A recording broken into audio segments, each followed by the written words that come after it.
If you get this error in Apex Legends, which say the client is not running the anti-cheat or has failed the anti-cheat authentication, then in this tutorial, I will guide you on how to resolve this issue. Now, the first step you need to try is go to the Apex installation folder. So go to the Apex Legends installation folder where your game has been installed.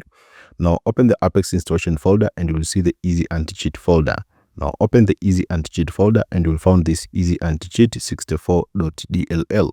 Now copy this file, which is EasyAntiCheat64.dll, and go back and paste it on the Apex installation folder, which is your root folder. So basically, you just open the Apex installation folder and you'll see the EasyAntiCheat folder. Now open the EasyAntiCheat folder and copy this EasyAntiCheat64.dll.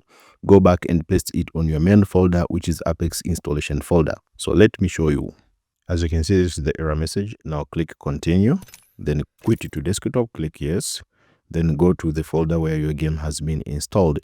Now for me, it is found on the PC here on the system C.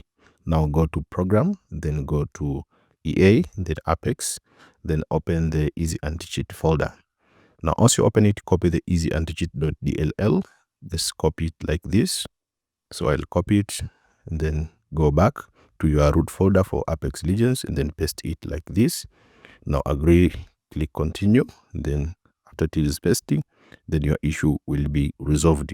Now you can just launch it from the EA app and it will launch without any problem. So just wait for a few seconds. As you can see, the game plays without any issues. So that's how we can fix this problem. And as you can see, there is no any error.